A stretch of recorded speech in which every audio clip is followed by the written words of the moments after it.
The evolution of queer presence in the fashion industry. The start of queerness in fashion. The rise of androgyny in fashion occurred from around 1910 to 1930. This style and wave of fashion was known as dandyism. While not only queer people participated in the dandy style, it had a large impact on the queer community. Dandyism was focused on individuality and the react. Oh my God. Oh, why?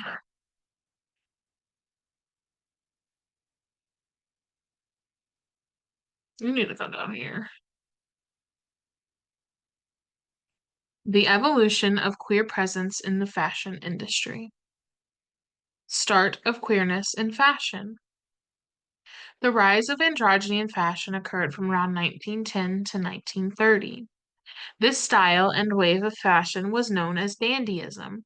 While not only queer people participated in the dandy style, it had a large impact on the queer community. Dandyism was focused on individuality and the rejection of societal norms.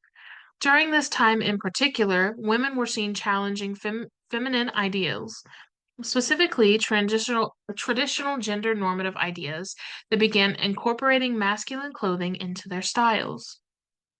A couple examples include women beginning to wear things such as trousers, tailored suits, and even begin cutting their hair. While this wasn't mainstream at first, it grew in popularity due to designers like Coco Chanel, who,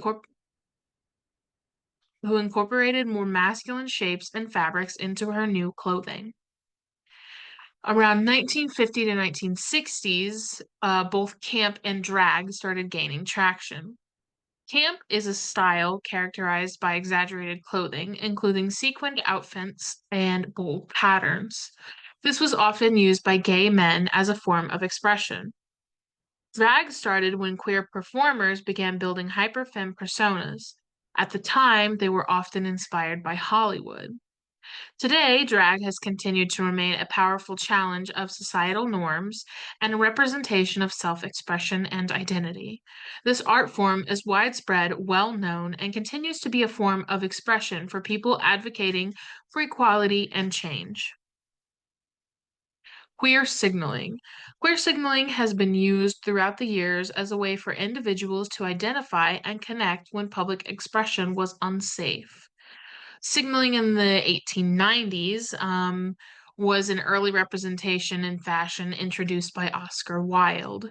He popularized the wearing of green carnations on lapels for gay men.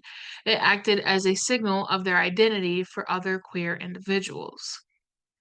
Signaling in the 1970s, hanky code was used by queer individuals, specifically gay men, to signify their place in the community and their interests. Pocket placement and color both signified various things and acted as a safe way to connect the community.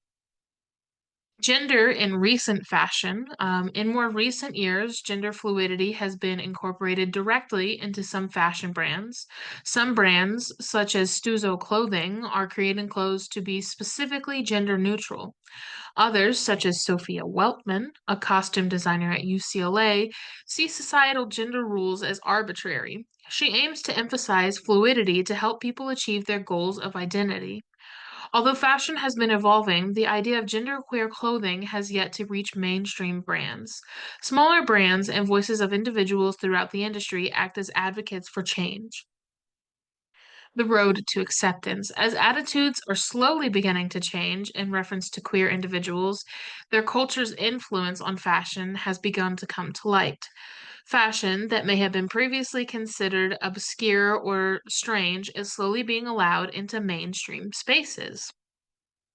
This ranges from clothes to makeup to tattoos and piercings. All are forms of expression, exploration, and identity in the world of queer fashion. Mainstream and social media's influence. In the mainstream media, queer individuals are negatively stereotyped and often play the part of support for main characters. Because of mainstream media's influence on the queer individuals in a broader sense, they are oftentimes still hidden in other realms, including the one of fashion. Gays have been hidden from fashion history because it was illegal for so long and stigmatized as a mental illness. Social media, however, offers a way to allow queer individuals to experiment with different forms of queerness against the norm. This can affect the way society outside of mainstream media sees queer individuals and their influence in the realm of fashion. Pride Month, a time of commemoration for the Stonewall riots, is an important time for queer individuals. Fashion brands often try to capitalize on the month without much actual care for queer individuals. Rainbow washing, or rainbow capitalism, is a way brands superficially show support for the queer community, mainly during Pride Month. They make conscious efforts to appear supportive, but do not genuinely support queer rights and inclusion. This issue is a huge one throughout the fashion industry.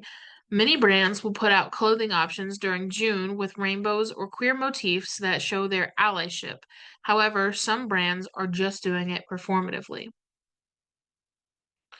Queer fashion has been around for many years and has been an influential part of fashion's history.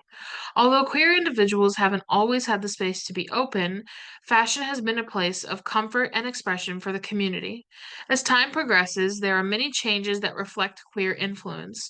From Pride Month in stores to drag shows to queer social media influencers being openly expressive with fashion, the industry continues to stride towards embracing queer presence.